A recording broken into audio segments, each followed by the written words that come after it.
mga latay sa katawan na mula sa mga sugat ng nakaraan na hinding-hindi maghihilom gaano man kahabang panahon ang magdaan.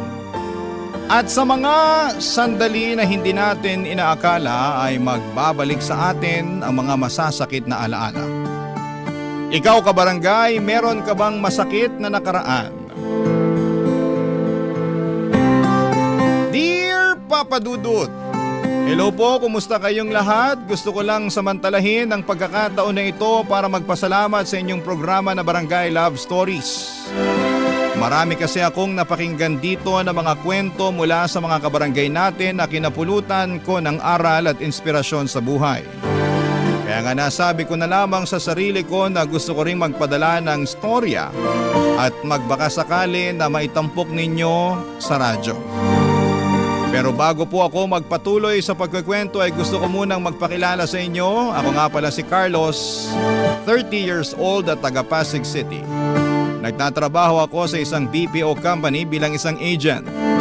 Sa edad kong ito ay wala pa akong sariling pamilya bagaman meron akong girlfriend, si Sandra, at plano na naming magpakasal sa susunod na taon. Ngunit hindi istorya ng pag-iibigan namin ang napili kong isalaysay, kundi ang karanasan ko noong kabataan ko sa kamay ng aking nanay, Amanda.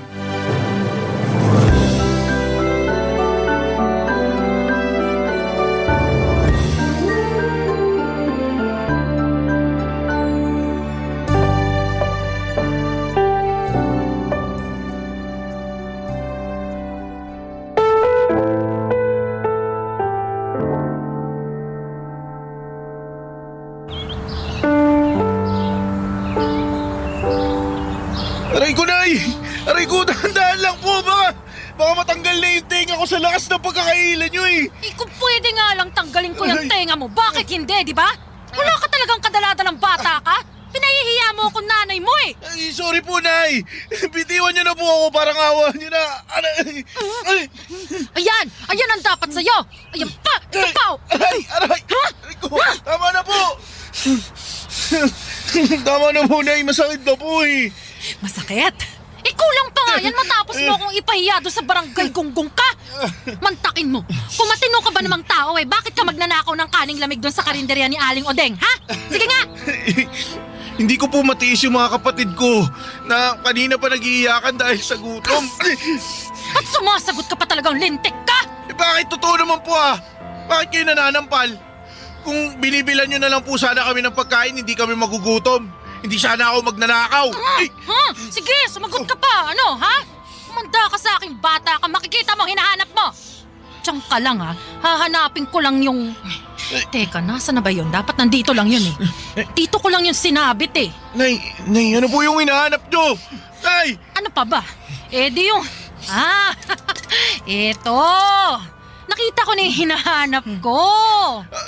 Ano po gagawin nyo sa sinturon, Nay? Nay, wag po! Nay! Anong wag, ha? Dapat sa'yo, tinuturuan ng leksyon para matuta! Tama na po, Nay. Para awa nyo na po. Masakit na po. Wala akong awa sa katulad mong matigas ang ulo, ha? Dapat sa'yo, nilalatayan ng sinturon sa katawan para magtanda, ha? Ayun pa! Ayun pa! Ayun Tama pa! na po. Tama na. Masakit na po. Tama na. Ano? Ha? Sasagot ka pa ba ng pabalang sa akin? Hindi na po, Nay. Dapat lang yan dahil makakatikim ka ng husto sa akin. Ayaw ko sa lahat yung sinusumbatan ako na para bang hindi mo na yung kausap mo, ha? Ayus-ayusin mo, Carlos. Dahil kaya kitang patayin sa palo. Nagkakaintindihan ba tayo? Sagot! Opo, Nay. Puisit na bata to. Napahiya ako. Tumigil ka na dyan! Kalalaki mong tao! Napakaiyakin mo!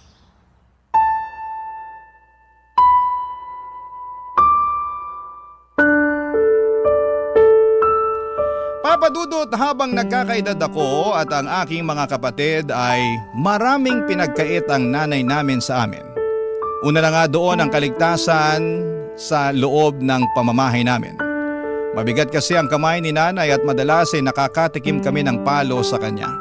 At ang paborito niyang ipampalo simula pa lamang noong maliliit kami ay sinturon. Walang araw na hindi ako nalalatayan ni nanay kaya naman punong-puno ng peklat mula sa sugat na dulot ng hampas at palo niya ang aking katawan. Dahil din sa kahirapan ay wala kaming sapat na makain kaya kinailangan kong kumayod sa pagtatrabaho para may pambili ng bigas at kakaunting ulam. Kung may sobra, pinambabaon ko yon sa eskwelahan. Pumasok ako bilang kargador sa palengke kapalit ng maliit na kita na madalas kulang na kulang para sa pamilya namin. Wala na kasi kaming tatay, iniwan na kami nito matapos mambabae. Si nanay naman ay mabisyo at hindi responsable. Kaya nga bilang panganay papadudot ay lalo akong nagsumikap. Tumayo akong magulang sa dalawa ko pang nakababatang kapatid na babae.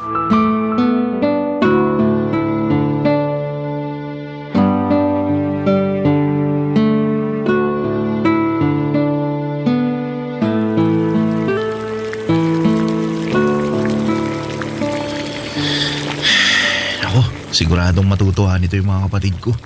Kasi paborito nila tong niluto ko. Apritadang manok. Buti na lang, binayaran na ako ni Aling Osang kanina. Nakabili ako ng ulam. Ay, tara ba? Ano ba yun? Puntahan ko na nga muna.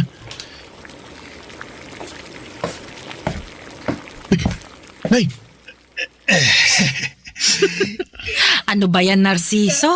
Ang lampa mo naman. Ay, di kaya. Buti pa tulungan na kita. Huwag kasi ang sahigang halikan mo. Nandito naman ako. Mamaya ka sa akin. Nay, sino po yung kasama ninyo? Ay, andiyan ka pala, Carlos. Buti pa tulungan mo tong Chong Narciso mo. Dali. Huwag yung pinanonood mo lang kami dito. Ay, Narciso si Carlos, panganay ko. Carlos, ano ba? Tutulala ka na lang ba dyan o tutulungan mo ako rito? Opo. Sige po. Halika, iupo natin siya sa bangko. Opo, Nay. Nagugutom ako. Nakakaamoy ako ng mabango. Ha? Ay, oo nga no. May niluluto ka ba, Carlos? Meron po. Buti naman dahil gutom na raw ang tiyong mo. Pero para po kasi sa mga At kailan kita tinuruan maging maramot, Aber? Parang pagkain lang pinagdadamot mo pa. Hala, sige. Pumunta ka doon sa kusina at ipaghain mo kami ng tiyong mo. Nay! Huwag mo akong simangutan ng ganyan, tatamaan ka sa akin.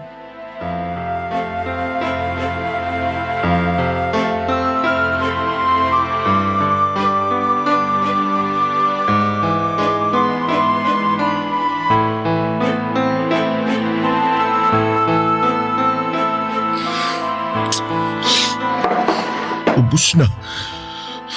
Ubus na yung ulam na niluto ko para sa mga kapatid ko. Sensya na. Napasarap kain ko. Di naman nasabi ng nanay mo na masarap palang magluto yung anak niya. Oo, kapag may lulutuin. Katulad ngayon. Hindi nyo man lang po ba tinirhan yung mga kapatid ko? Pati yung tinabi ko para sa kanila, kinain nyo rin eh. Aba, parang pagkain lang nanunumbat ka na. Tsaka wala pa naman dito yung mga kapatid mo Di na nila malalaman na nagluto ka. Buti pa, ibili mo na lang sila ng delata. Di naman maaarte yung mga yon. Tsaka, huwag ka nga magsasalita ng ganyan sa Chong Narciso mo. Ha? Matuto ka igalang siya dahil simula sa araw na ito, dito na siya titira sa atin. Carlos. Tama tong nanay mo. Bahay ko na rin to. Bakit po? Kasi boyfriend ko na siya. Siya na ang magiging bagong tatay ninyo. Ano po? Tama. Malapit pa naman ako sa mga bata. Wala kasi akong anak kaya naman ako na ang magiging tatay ninyo, ha? At ayoko sa lahat, yung palasagot at saka yung matigas ang ulo. Tandaan mo!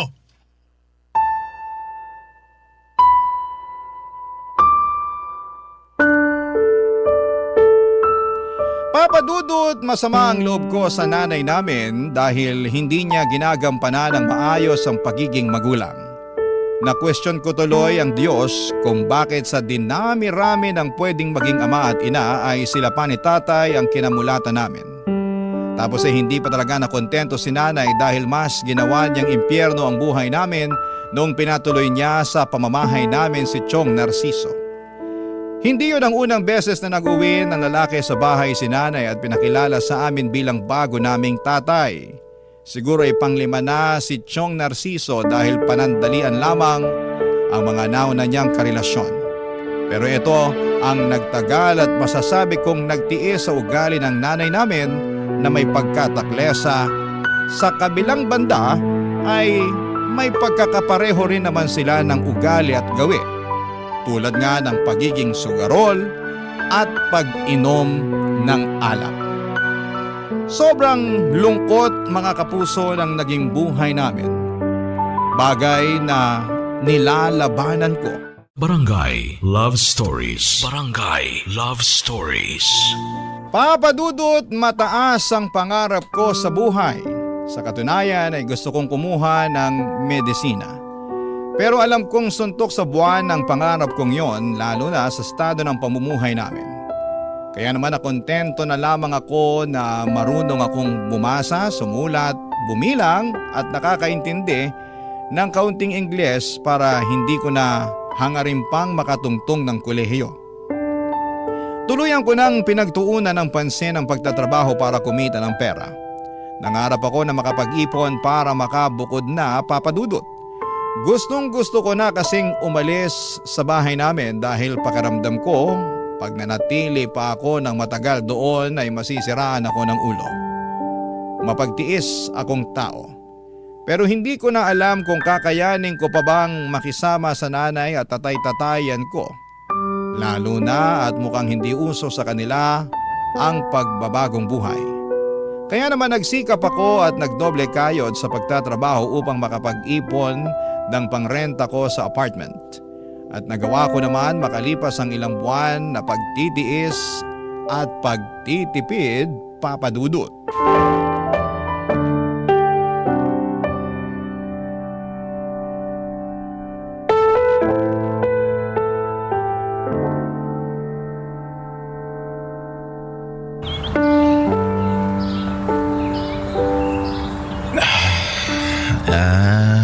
Nay, magpapaalam po sana ako. Ano yon? Bubukod na po sana ako ng tirahan. Ano ka mo?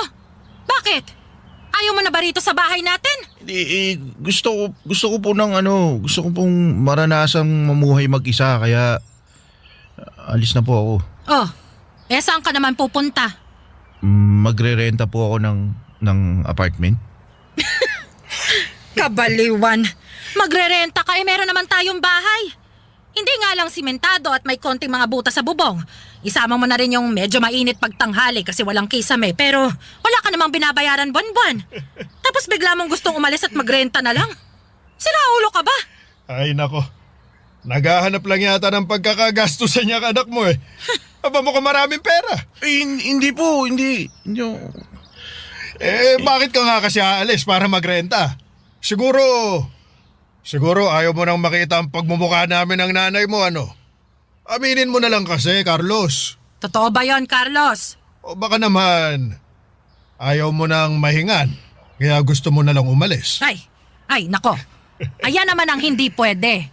Kailangan mo pa rin magbigay ha, kahit hindi ka na nakatira dito sa bahay, Carlos. Bakit po may pinagkakakitaan naman po kayo ni Chong. Ayan, diba? sinasabi ko na nga be. Gusto lang tumakas sa responsibilidad niyan. Yang anak mong yan, Amanda, nako. Ay, nako. Lintik ka talagang bata ka. Kung ano-anong naiisip mong gawin. Ay, kahit kailan sakit ka talaga sa ulo ko. Manong pumirmi ka rito sa bahay natin at maghanap buhay na lang para may pangambag ka. Kita mong di sapat yung pinagkakakitaan namin ng Chong mo. Pa-extra-extra lang siya sa construction, di ba? Ikaw lang ang inaasahan namin na makakapagbigay ng regular. Tapos plano mo pa kaming takasan. Hindi naman po sa ganun. Anong hindi sa ganon? Sinasabi mo lang kanina na may pinagkakakitaan naman kami. Sabihin mong hindi, sasampalin ko yung bunganga mo. Sobra naman kayo magsalita sa akin, ay. Buong buhay ko tumulong ako sa pamilya natin sa abot ng mga kaya ko. Kahit nga maliit pa ako Mas ako na nga yung nagtatrabaho para may pambili tayo ng pagkain tapos kayo. Kung hindi nakatunga nga lang dito sa bahay o kaya nakikipagchismisan sa mga kapitbahay, nandun kayo sa sugalan. Aray ko! Bakit niyo po ako sinampal? Sa tingin mo, bakit? Namumuro na yung bibig mo, lumalaki kang bastos at palasagot. Amanda, gusto mo bang ako nang umupak dito sa anak mo, ha? Ayoko sa lahat yung bastos at palasagot na akala mo kung sino eh. Sige, Narciso. Turuan mo ng leksyon yung batang yan para maalala niya kung ano lang siya sa pamamahay na to. Tama. Matagal nang hindi nakakasuntok tong mga kamao ko eh. Lagot ka sa akin ngayong ungas ka. Masyado kang madaldal, Carlos, ha? Nakakarindi ka na. Ha? Chong, teka, wag po. Ano? Nay, saklolo, wag po! Papa Dudut, ilang suntok at tadyak din ang inabot ko kay Chong Narciso bago niya ako tinigilan. Dinuraan din niya ako at ininsulto. Kung ano-anong pangit at masasakit na salita ang sinabi niya sa akin dahilan para magtanim ako ng matinding galit sa kanya. Kasabay ng mga sariwang pasako sa katawan ng pagkirot ng mga nagdaang latay mula sa sinturong ginamit ni nanay sa panghampas sa akin noong araw. Kaya nga kahit na malaki na ako noon ay malaki rin ang takot ko sa sinturon. Pag nakikita ko kasi ang bagay na yon ay naalala ko ang masakit at masamang nakaraan ko simula pagkabata. Bukod doon ay malaki din ang takot ko kay nanay, kaya 5 buwan ding naantala ang plano kong bumukod. Ngunit natuloy din ang pag-alis ko sa bahay namin at kahit na nakakatakot mamuhay ng mag-isa, kinaya ko at nagsikap ako na magpatuloy sa araw-araw. Doon ako nakapasok sa BPO sa tulong ng kaibigan ko at masasabi ko na kahit papaano ay umasenso ang buhay ko. Nagpapadala pa rin ako ng pera kina nanay para meron silang panggastos. Pero hindi ko sinabi sa kanila ang kinakaroonan ko dahil ayoko na matunton pa nila ako. Kaya lang makalipas ang 6 na buwan ay may inamin sa akin ang kapatid ko na ikinagulat ko ng husto. Papa Dudut.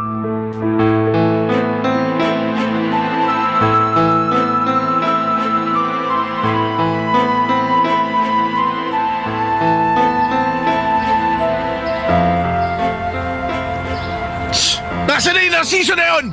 Ilabas niyo yung tao yun, Nay! Asa na? Ano? Ano bang? Ha? Naghunos-dili ka nga, Carlos! Bakit ka ba nagwawala? Tinanong niyo pa talaga kung bakit? Sa bagay, wala kayong alam o baka naman alam ninyo kung bakit pero wala lang kayong pakialam. Ano ba kasi yon? Asa na yung lalaking yun? Ilabas niyo siya, Nay! Wala rito si Narciso. Umalis siya. Ilang araw na rin. Hindi pa siya umuuwi. Ewan ko nga kung bakit eh. Ano bang kailangan mo sa kanya, ha? Bakit mo siya hinahanap? Malaki yung atraso sa akin ng taong yun. Ano nga ang ginawa sa'yo ni Narciso? Sa akin wala, pero sa kapatid ko meron. Pero dahil wala kakayahan yung kapatid ko na pagbayarin ang hinayupak na yun, ako na lang ang gagawa nun para sa kanya. Ha? Ano bang sinasabi mo? Bakit hindi mo na lang ako diretsuhin?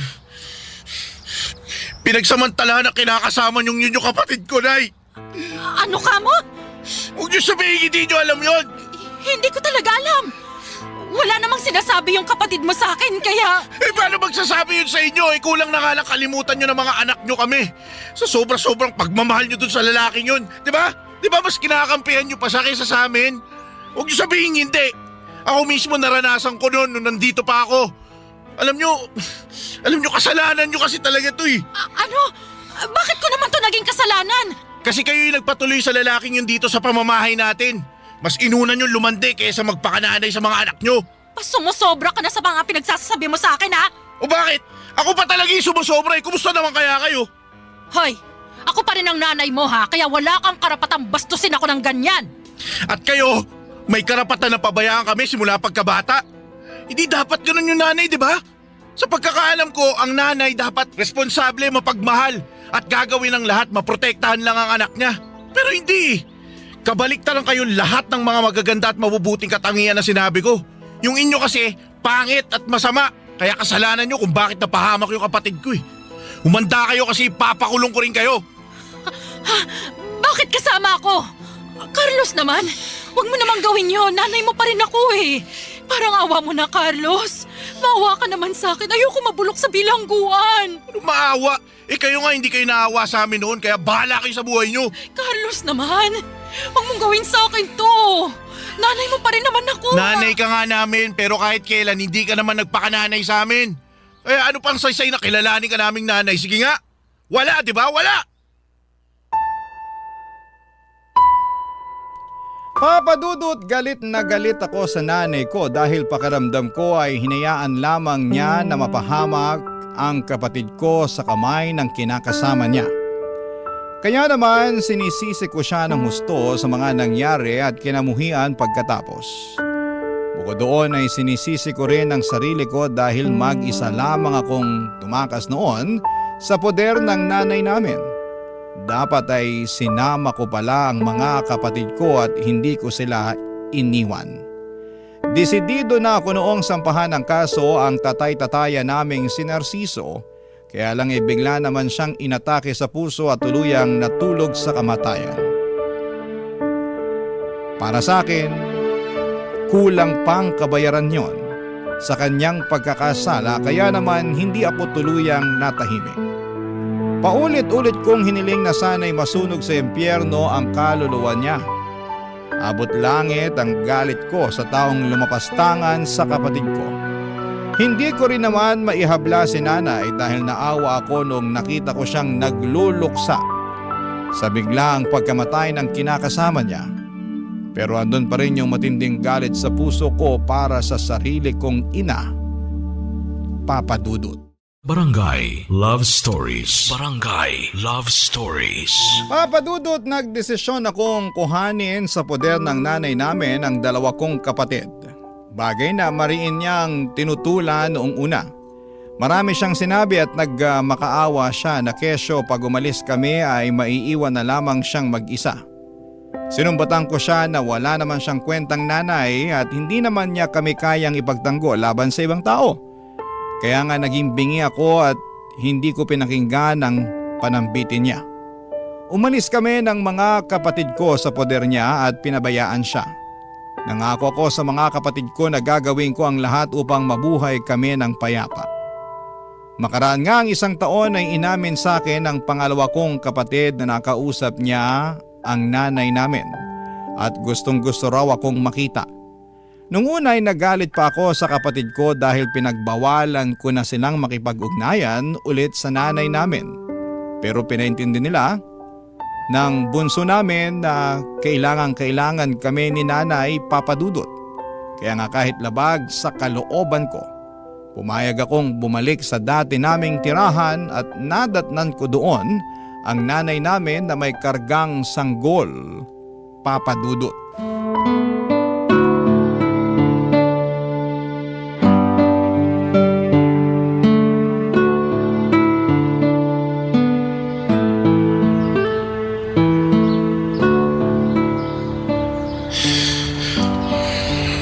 Nay, Carlos? Carlos, anak! Buti naman umuwi ka. Ang tagal ko nang hinintay ang pagbabalik mo, nak. Buti naman. Buti naman. hindi po ako umuwi. Sa totoo lang, labag sa loob ko na bumalik pa dito sa bahay natin eh. Wala naman po kasing magandang alaala sa lugar na to kundi yung pagmamalupit at pang-iinsulto nyo sa akin. Masaya na po kami ng mga kapatid ko na mabuhay ng malayo sa inyo. Alam ko. At tama naman talagang ginawa ninyo. Yung iwan ako kasi hindi ako naging mabuting ina sa inyo. Yung totoo, simula nung umalis kayo ng mga kapatid mo napagtanto ko ang mga pagkukulang ko. At walang araw at gabi na hindi ako umiiyak at nagsisisi sa mga kasalanan ko sa inyo, anak. Lagi kong dasal sa may kapal na sana isang araw umuwi kayo rito sa bahay natin. Dahil hindi ko naman alam kung saan ko kayo pupuntahan. Hindi ko naman alam kung saan kayo hahanapin dahil tuluyan na kayong lumayo sa akin. Pero hindi pa rin ako nawalan ng pag-asa. Umasa ako na magkikita pa rin tayo, na makikita ko pa rin kayo. Kaya nga, araw-araw kong inaabangan ng mga kapatid mo sa eskwelahan nila Gusto ko kasi sana kayong makausap, anak. Gusto ko kayong makita. Para saan pa? Di ba pinabayaan nyo na kami? Noon pa man parang ayaw nyo na sa amin kasi pabigat lang kami sa inyo eh. Tapos ngayon na umalis kami, nagpakalayo-layo. Tsaka nyo kami biglang gusto makita. Mahanap. Para para humingi ng kapatawaran. Ay, wala na ring saysay. Wala na, Nay. Alam ko naman yun pero gusto ko pa rin subukan. At saka nakakahiyaman pero nangangailangan din kasi ako ng tulong eh. Wala naman akong malapitan. Wala akong mahingan. Galit na sa akin yung mga kapitbahay natin, anak eh. Tapos wala naman tayong kamag-anak dito sa malapit. Eh kung ako lang naman kaya ko namang tiisin eh. Yung hirap, yung gutom, yung pag-iisa, kaya kong tiisin lahat yun. Pero kawawa yung anak ko eh. Kawawa yung kapatid ninyo. Kawawa yung anak nyo. Kapatid namin. Oo. Ang baby na to. Kapatid ninyo ang baby na to, Carlos. Nung namatay si Narciso, tsaka ako lang nalaman na nagdadalang tao pala ako. At nakuha nyo pa talagang magluwal ng bata sa mundo na papabayaan nyo lang naman din. Di ko naman ginusto ito eh. Ilang beses, Carlos. Ilang beses ko nga naisip na ipalaglag na lang tong kapatid ninyo eh. Kaya nga kinakain na ako ng konsensya. Tinatalaban pa pala kayo nun? Carlos naman. Alam ko na malaki ang pagkakasala at pagkukulang ko sa inyo ng mga kapatid mo. Lalo na sa'yo. Dahil pinakargo ko sa'yo noon ang responsibilidad ng pagiging isang magulang. Pero wala naman akong naalala na tinuruan kitang maging masama ah. Hindi rin naman likas sa'yo yun kaya nakikiusap ako. Kahit na para na lang sa kapatid mong to. Tulungan mo siya. Tulungan mo kami, nak. Parang awa mo na. Wala na talaga ako ibang malapitan eh. Ikaw na lang.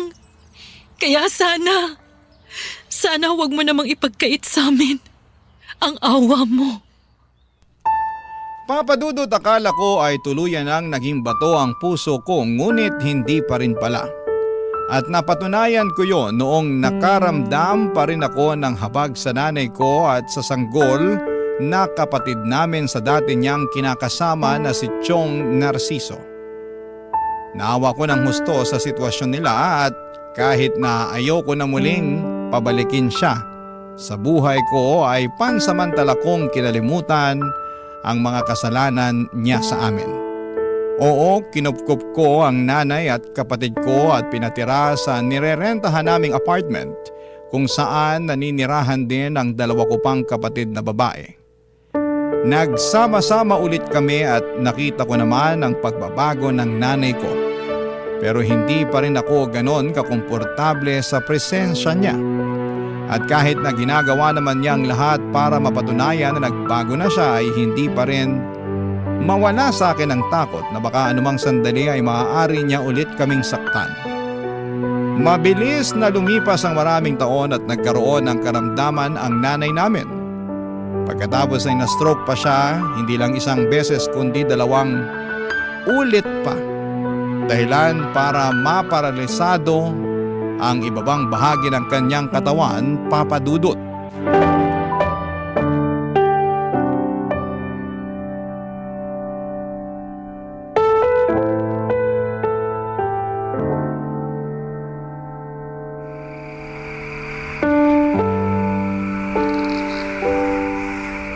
May masakit po ba sa inyo, Nay? Meron. Pero hindi katawan ko. Kung tutuusin wala na nga akong maramdaman sa katawan ko. Hindi ko na maigalaw. Hindi ko na mailakad. Baldado na ako, anak. Po kayo mag-alala kasi naghahanap naman ako ng pwedeng mag-therapy sa inyo eh. Yung home base para hindi na kayo mahirapan. May kaibigan ako na na-stroke din yung nanay niya pero pagkatapos naman ng mga gamutan tsaka ng therapy, nakalakad naman ulit. Pero gagastos ka pa eh. Ayoko naman nun. Nahihiya na nga ako sa'yo, anak. Pakiramdam ko, hindi ako karapat-dapat sa mga kabutihan mo kasi naging masama akong nanay sa'yo nung araw. Nakaraan na po yun, Nay. Tsaka sa ilang taon naman nating pagsasama rito sa bago nating tirahan sinubukan naman ninyong bumawi. Sinubukan yung maging mabuting nanay sa akin, sa mga kapatid ko. Kahit na nung una, naiilang ako tsaka hindi ako sanay. Pero unti-unti naman nakumbinsin niyo ako na tuluyan ko na nga kayong mapagbagong buhay. Ewan ko ba naman sa akin? Kung bakit huli ko pa napagtanto lahat-lahat yun. Kung kailan nasaktan na kayo ng husto ng ibang tao at ng mismong mga kamay ko. Sa tuwing nakikita ko yung mga peklat ninyo sa katawan, dulot ng mga latay ng sinturo na pinahampas ko sa inyo nung araw natutulog ang puso ko. Hinayaan ko kayo na mapahamak at abusuhin ng ibang tao dahil naging mahina at makasarili ako. Araw-araw, Carlos. Araw-araw, inihingi ko ng tawad sa Diyos ang mga kasalanan ko sa inyo. At ngayon na may sakit na ako, pakiramdam ko, ito na yun. Ano pong ibig niyo sabihin? Ito na yung kabayaran ko sa mga kasalanan ko sa inyo. Ang tuluyan ng mawala sa mundong ito.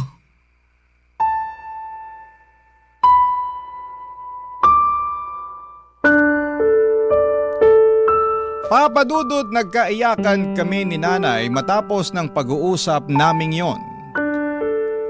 At nung tumahan na kami ay nakumbinsi ko siya na kainin ang dala kong pagkain. Kung noong araw si nanay ang nagsusubo sa akin, pero nang mga panahong yon ay siya na ang sinusubuan ko. Nangako sa akin ng nanay na gagawin niya ang lahat para lumakas nang sa ganon ay patuloy siyang makabawi sa amin na mga anak niya. Kaya lang ditong 2025 lang ay tuluyan nang sumakabilang buhay ang nanay namin. Masakit, malungkot at kahit na may hindi kami pagkakaunawaan noong araw, ay masasabi ko na mahirap pa ring mamatayan ng magulang. Pero masaya naman kaming magkakapatid dahil kahit papaano naranasan at naramdaman namin ang pagmamahal ng isang ina. Isang ina na bumawi sa kanyang mga pagkukulang. Maraming salamat po, Papa Dudut, sakaling mapili po ninyong itampok sa programa ninyong Barangay Love Stories ang storya ng buhay namin. Nawa ay kinapulutan po ito ng aral at inspirasyon ng mga kabarangay natin, lalong-lalo na po ang mga magulang. Hiling ko lang na tratuhin ninyo ng tama, mahinahon at may pagmamahal ang inyong mga anak. Gawin ninyong ligtas ang tahanang kalalakhan nila dahil yon ang magsisilbi nilang pahinga pag binalikan nila ang mga ala-ala ng nakaraan sa tuwing nakakaramdam sila ng kapaguran sa buhay na ito. God bless and more power po sa inyong istasyon. Ang inyong forever kapuso at kabarangay, Carlos. Uy, kabarangay! Agree ka ba sa ending ng ating Barangay Love Stories na ito? I-share mo na ang feelings mo sa ating comment section. Ang mga kwento ng pag-ibig, kwento ng buhay, at kwento ng pag-asa dito sa Barangay Love Stories. Love Stories. Pag mahal natin ang isang tao ay hindi tayo gagawa ng isang bagay na makasasakit sa kanila. Aalagaan natin sila at gagawin natin ang lahat upang tuparin ang ating mga pinangako. Ikaw, kabarangay, paano mo na ipapakita ang pagmamahal mo sa iyong karelasyon? Dear Papa Dudut, may mga pag-ibig talaga sa buhay ng tao na dumarating sa isang pambihirang pagkakataon. Yun bang hindi natin hinahanap o inaasahan ngunit gumagawa ang kapalaran ng paraan upang ating matagpuan. Yan ang eksaktong karanasan ko sa buhay nang makilala ko si Nico. At yun din ang rason kaya ako napasulat sa inyong programa na Barangay Love Stories. Pero bago po ako magpatuloy sa paglalahad ng aking istorya, ay magpapakilala muna ako sa mga kabarangay po natin. Ako nga pala si Mariela, 34 years old at taga Quezon City. Nagtatrabaho ako bilang branch personnel sa isang kilalang pawn shop at matagal na akong nangangarap na makapagpadala ng sulat sa inyong istasyon. Magsisimula ang lahat 3 years ago kung kailan ay okay na ako. Ready na akong tumandang dalaga at ang mantra ko sa buhay ay hindi ko kailangan ng lalaki.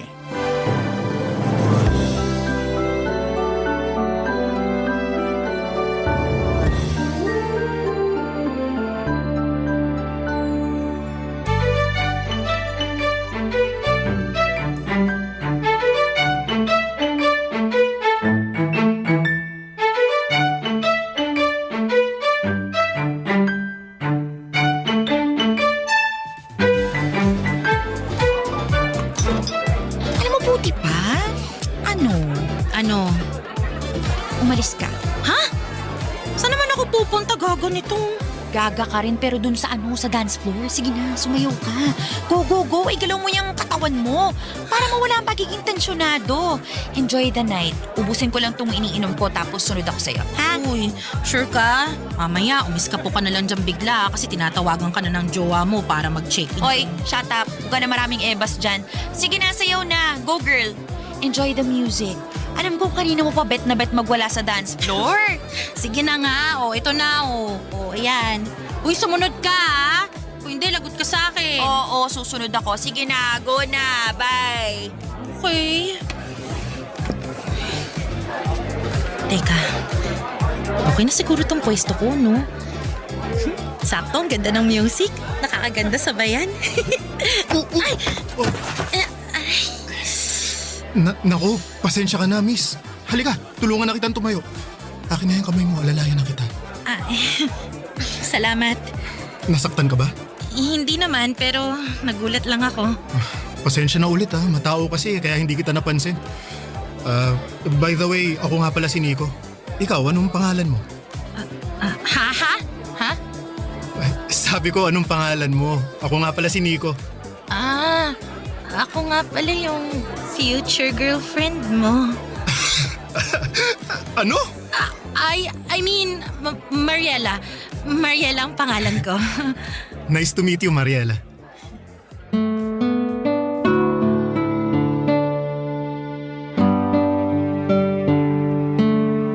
Papadudot nung nakita ni Feby ang eksena ay agad na rumampa ang kaibigan ko papunta sa dance floor. Hindi para sumayaw kundi para pasimple akong itulak at bungguin papalapit kay Nico. Good catch na raw kasi ito, guwapings at mabango. Kon todo iwas naman akong madikit sa lalaki na noong ko pa lamang nakilala kesyo natatakot ako na baka meron itong kasamang girlfriend na nasa paligid at pag nakita kami ay bigla na lamang akong sabunutan at iskandaluhin. Pero sa awa naman ng Diyos ay wala naman. Bago kami naghiwalay ni Nico ay kinuha niya ang number ko at tinext ako. Doon na nagsimula ang aming komunikasyon. Foreigner si Nico pero lumaki siya sa Pilipinas kaya marunong siyang magtagalog. Masasabi ko na gwapo, matangkad, makisig at malakas ang apil niya. Hindi nagtagal ay niyaya niya akong lumabas para makipag-date. Tapos ay nasundan pa yon ng marami pang date hanggang sa nagtapat na siya ng pag-ibig niya sa akin. Nung naging kami, masasabi ko na isa yon sa mga pinakamasayang sandali ng buhay ko.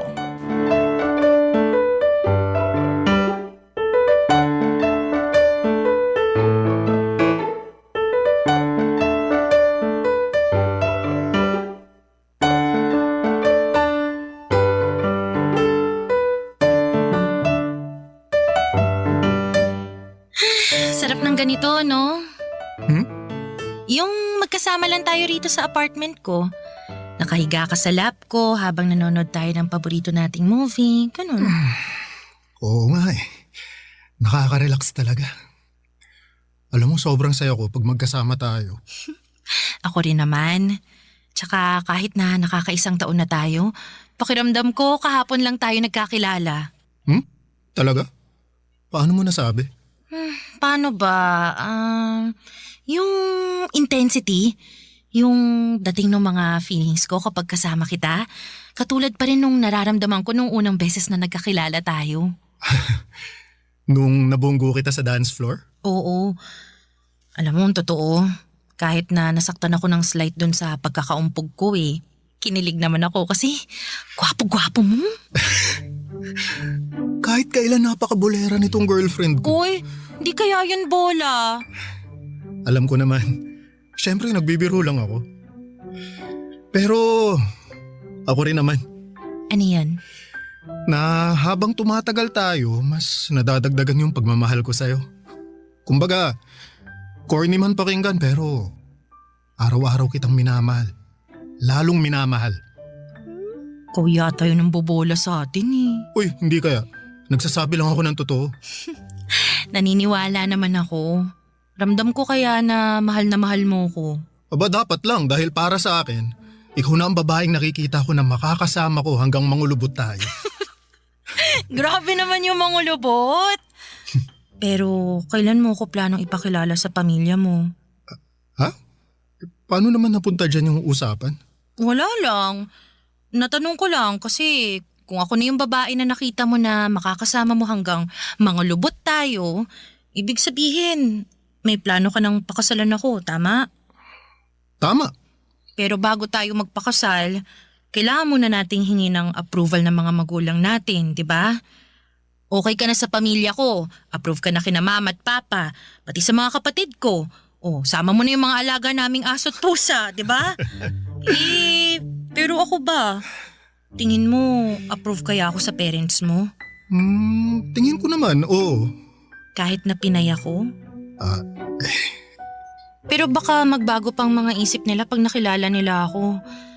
Kaya sana ipakilala mo na ako sa kanila. Paano naman may panahon pa sila para magustuhan ako? Plano ko naman talaga yun, babe. Pero dumidiskarte pa ako Naniniwala naman ako na magugustuhan ka nila. Na ikaw ang makakapagpabago ng puso na nakatali na sa tradisyon namin. Pero babe, kailan nga? Kailan mo ko plano ipakilala sa kanila? Ayokong mangako pero gagawin ko ng paraan. Babe, may tiwala ka naman sa akin, di ba? Oo naman, meron. Siyempre, boyfriend kita. Yun, kaunting tiis na lang muna, babe. Makakatsyempo rin ako, okay? Ang mahalaga, magkasama tayo ngayon.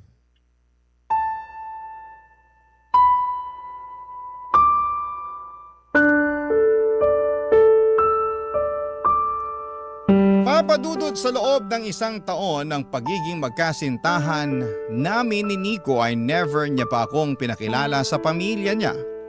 At ang katuwiran nga niya ay hindi pabor ang mga ito na magkaroon siya ng karelasyon na isang Pinay. Sa totoo lang ay nasaktan ako nung nalaman ko ang bagay na yon. At aaminin kong nagdalawang isip pa ako kung ipagpapatuloy ko ang pakikipagrelasyon kay Nico gayong komplikado pala ang kanyang estado. Pero nanaig pa rin ang puso ko laban sa aking isipan nang papasukin ko na sa aking buhay si Nico Papadudot. Ramdam ko naman na mahal niya ako at sincero siya sa kanyang intensyon na ipaglaban sa kanyang pamilya ang aming pag-iibigan. Baka ako lang talaga ang may problema dahil naiinip na ako ng mga panahong yon. Kaya nga agad-agad kong sinaway ang sarili ko at pinakalma. Nagtiwala ako sa sinabi ni Nico na gagawa niya ng paraan at mamadaliin upang maging legal na kami sa kanyang pamilya. When you hold Barangay Love Stories. Barangay Love Stories. Papadudot masaya naman ang aming relasyon, Nico. Malaga siya na klase ng boyfriend. Malambing, kuwela at maginoo. Hindi naman sa pagkukumpara pero ibang-iba talaga siya sa mga naging ex kong Pinoy. Mabait at magalang din siya sa parents ko at kasundo ng mga kapatid kong lalaki lalo na sa usapang mobile games. Pakiramdam ko ay wala na talagang makapaghihiwalay sa amin. At ako na ang pinakamaswerteng babae sa balat ng lupa nang dumating si Nico sa buhay ko. Kaya nga nangako ako sa aking sarili na alagaan ko ang relasyon namin. Sa abot ng makakaya ko. At inuunawa ko ang pagkakaiba ng pamilya ko sa pamilyang kinalakhan ni Nico. Umaasa ako na balang araw ay makikilala ko rin ang mga magulang at kapatid niya dahil mahalaga sa akin ang bagay na yon. Gusto ko na kagaya ng pamilya ko ay matanggap din ako ng pamilya ni Nico. Mabilis na lumipas ang 2 taon ng aming relasyon. At hindi pa rin natupad ang pangako ni Nico na ipapakilala niya ako sa kanyang pamilya, Papa Dudut.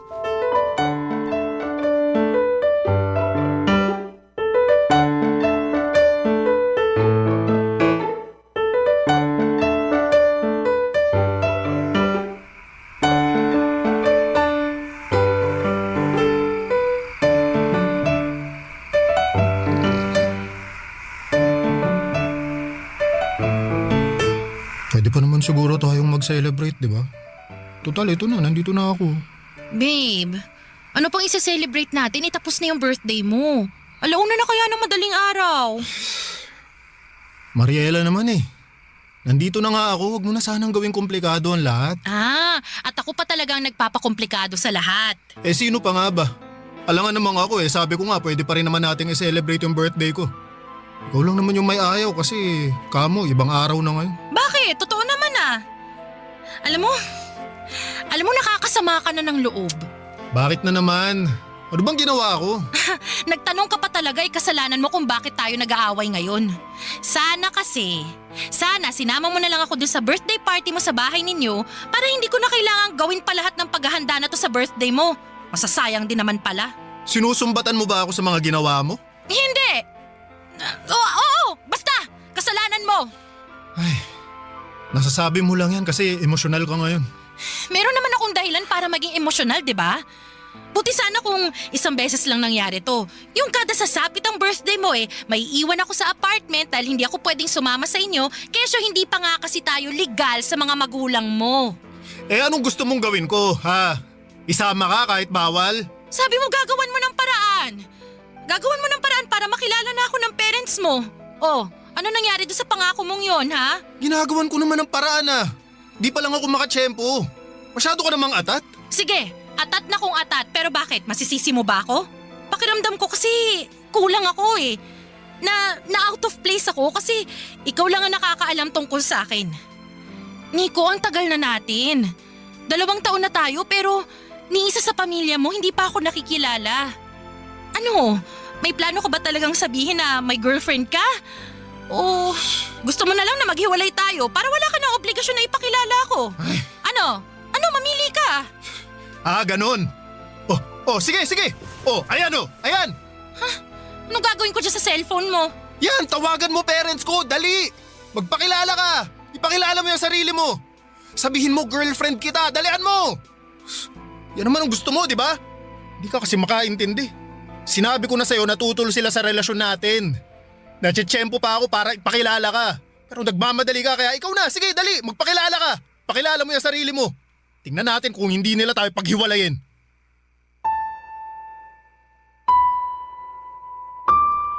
Papadudot, sumama talaga ng husto ang loob ko kay Nico.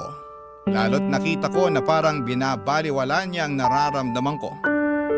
Isama niyo na rin ang effort ko sa paghahanda para sa kanyang kaarawan at paghihintay na dumating siya. Oo, hindi naman niya hiningi o sinabi na maghanda ako pero gusto ko ngang gawing espesyal ang pagse-celebrate namin ang araw ng kapanganakan niya. Na-realize ko tuloy na kahit na ano palang haba ng pasensya at pag-iintindi mo, kahit na sinubukan mo ng lawakan ang isipan mo ay darating ka pa rin sa punto na mapapagod ka na lamang at muling maiinip. Tingin ko kasi walang usad, walang progreso ang pangako ni Nico sa akin na ipapakilala na niya ako sa kanyang pamilya. Hindi niyo ako masisisi at feeling ko kasi ay hindi ako nag-i-exist sa buhay ng boyfriend ko. Lalo na nga at walang kahit na sino sa mga kamag-anak niya ang nakakaalam tungkol sa akin.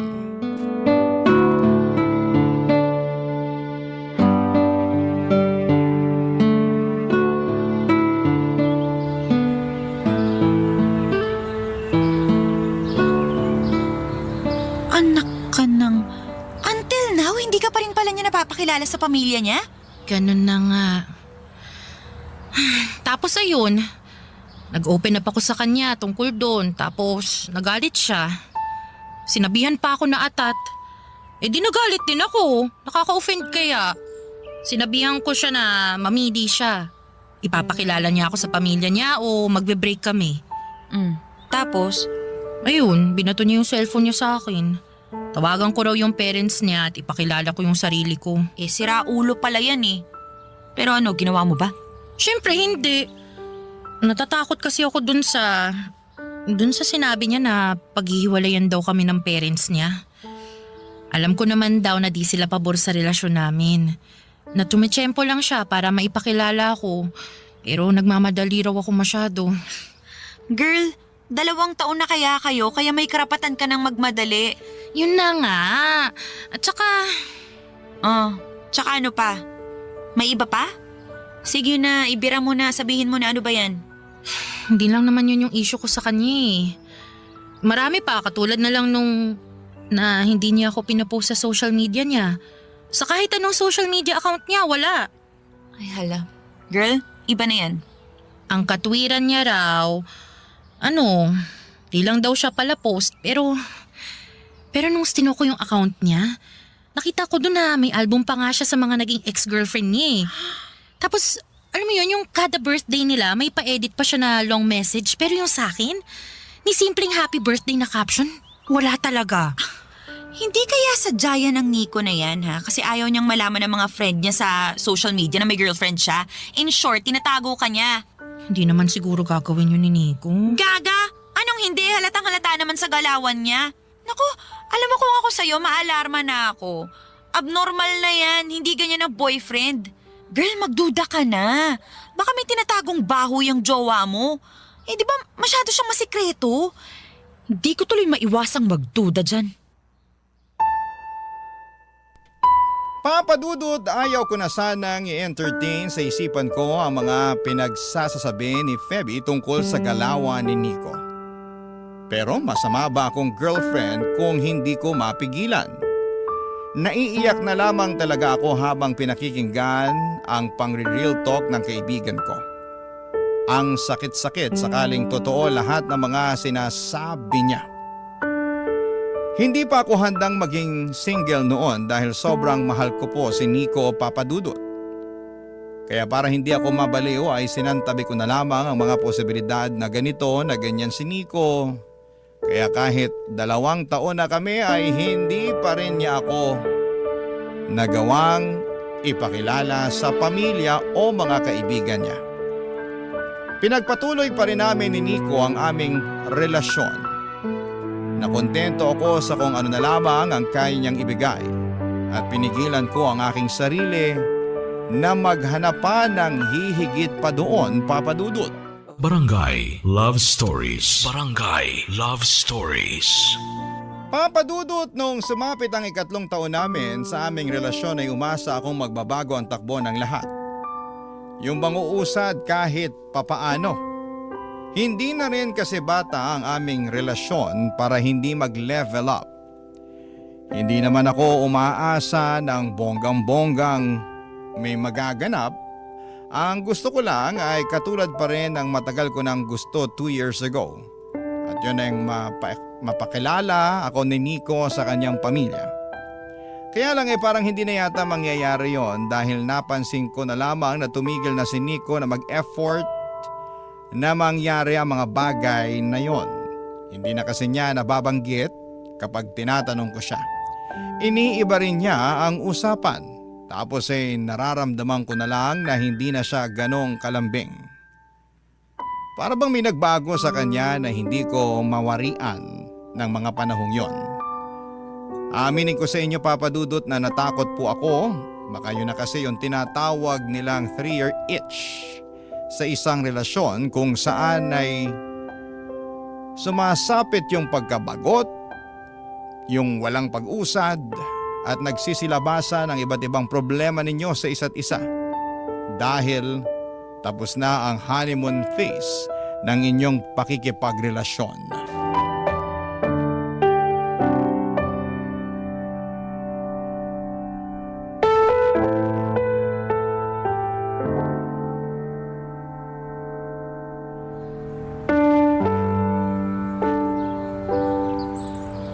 Babe, pwede ba tayong mag-usap?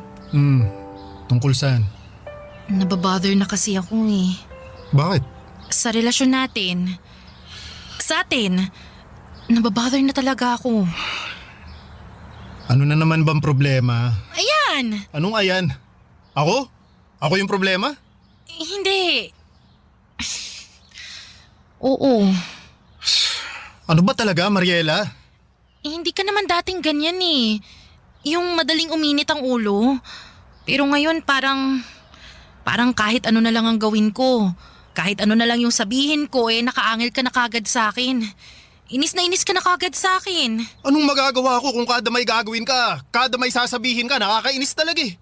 Saka hindi mo man lang ba naisip yung kagaganyan mo? Kasasalita mo ng kung ano-ano na kesyo bothered ka, may nararamdaman ka.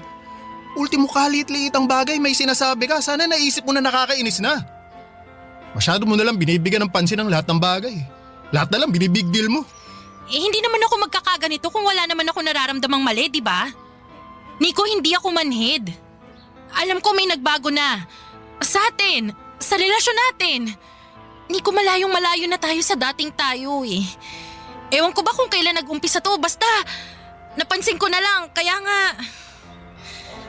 kinakausap kita ngayon. Gusto kong malaman kung mahal mo pa ba ako. Kung ano pa bang plano mo sa relasyon natin. Kasi kung tatanungin mo ako kung mahal kita. Oo pa rin ang sagot ko. Sorry, pero nagsinungaling ako. Ha?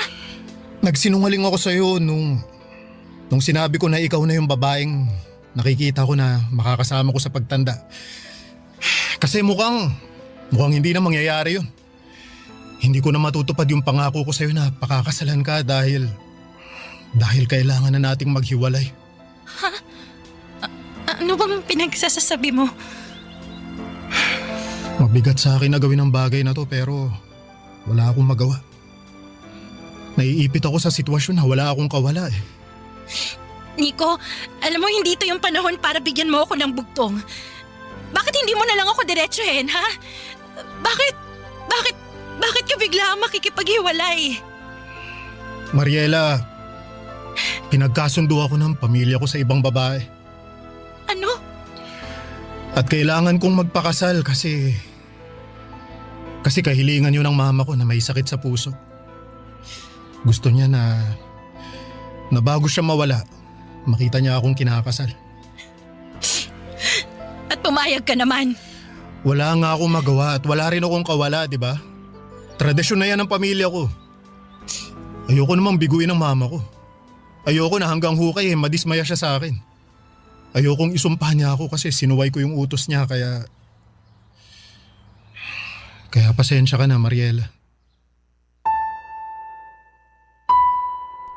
Papadudot, sobrang sama ng loob ko nang sabihin sa akin ni Nico ang bagay na yon. Pinaasa lamang niya ako at sinayang ang oras ko. Buong akala ko ay siya na talaga ang lalaking makakasama kong tumanda, ngunit bigla na lamang naglaho na parang bula sa kawalan ng pangako niyang yon. Ang sakit-sakit din na malamang ikakasal na siya sa iba at hindi po sa akin. Wala na ako nagawa kundi ang umiyak na parang wala ng bukas nang makipaghiwalay sa akin si Nico. Para akong masisiraan ng ulo ng mga panahong yon. Nung iwan ako sa bahay ng ex ko na walang lingon-lingon ay halos hindi ko kayanin. Kaya agad kong tinawagan si Feby para damayan ako. To the rescue naman ang kaibigan ko at agad akong pinuntahan sa apartment para samahang humagulhol at magalit sa dati kong kasintahan. Isang linggo ang mabilis na lumipas at hindi pa rin ako okay. 3 araw din akong nag-leave sa trabaho para magmukmok. Pero dahil hindi naman ako mayaman, kinailangan ko nang pumasok para kumayod. Buti na lamang at nandyan si Feby, lagi niya akong nililibang at dinedistract para hindi ko maisip na broken-hearted ako. Tuwing weekend ay nakaugalian na naming gumala at sumubok ng mga bagong restaurant sa QC at isang araw ay nakita ko na lang si Nico na papalabas sa isang motel. May kasama po siyang babae na mukhang walker ayon sa kaibigan ko. Tapos ay ganoon na lamang ang gulat namin nang makita naming nakipaghalikan pa si Nico sa naturang babae bago niya ito pinasakay ng tricycle.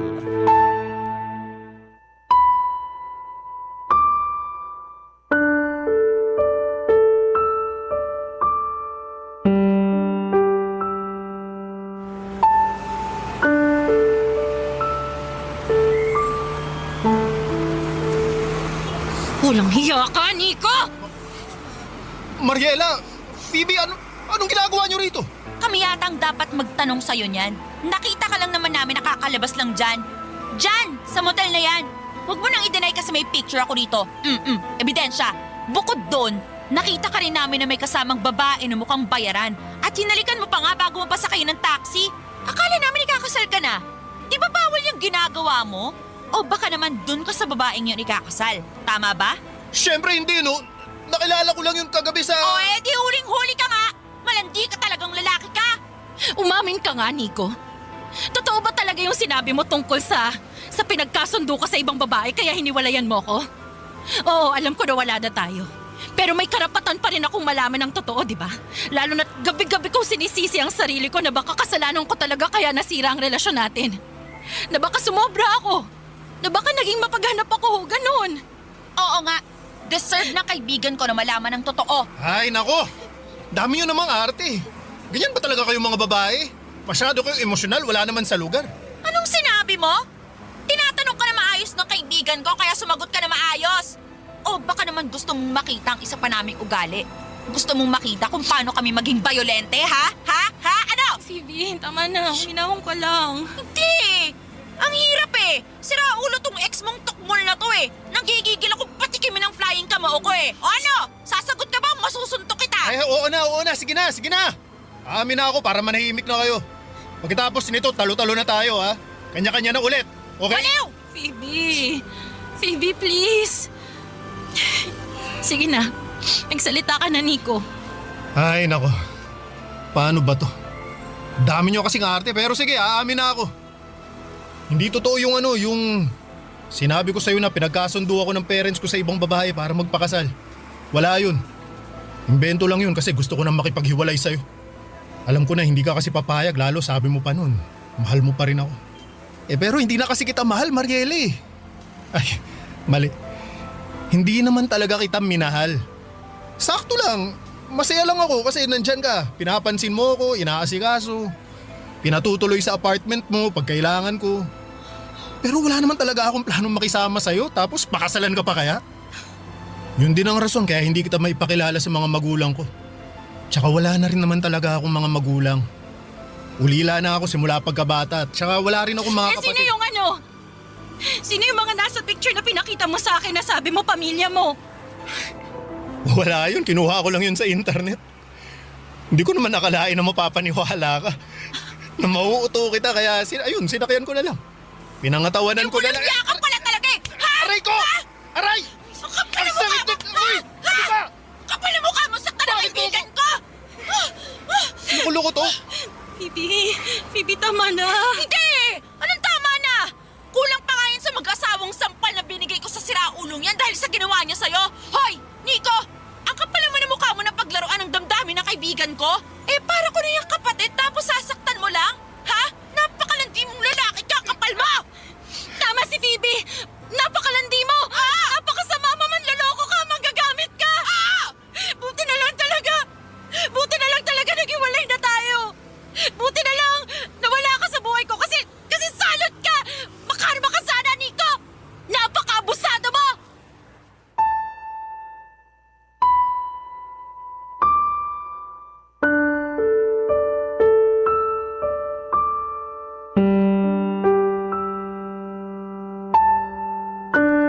Papadudot, isa lang ang masasabi ko, ang kapal na mukha ni Nico na paikutin ako. Napaniwalain ako sa drama niya at bilugin ang ulo ko. Ako naman ay masyadong naniwala at naging utu-uto kaya nahulog ako sa patibong niya. Nakakapagsisi na nagsayang lamang ako ng 3 taon kasama ang huwad na katulad niya, pero pinagpapasa Diyos ko na lamang ang karma na pupwedeng ihatol sa kanya, Papadudot. Sa kasalukuyan ay nagmo-move on pa rin ako. Masasabi ko na marami akong aral na natutunan sa karanasan kong ito. May mga araw na nakakausad ako, pero may mga gabi rin na bumabalik pa rin sa umpisa ang lahat. Ganon naman ang paghilom, hindi ba? Hindi diretsyong daan, lubak-lubak. Maraming liko at kung minsan ay nakakaligaw. Pero naniniwala ako na makakausad ako at magiging maayos din ang lahat. Hanggang dito na lamang po ang sulat ko, Papadudot. Maraming salamat sakaling mapili po ninyong i-area ang istorya ko sa Barangay Love Stories. God bless and more power sa inyong istasyon. Ang inyong forever kapuso at ka-barangay, Mariela. O ikaw, kabarangay, kumukulo rin ba dugo mo? Pwede kang mag-iwan ng comment sa ating comment section.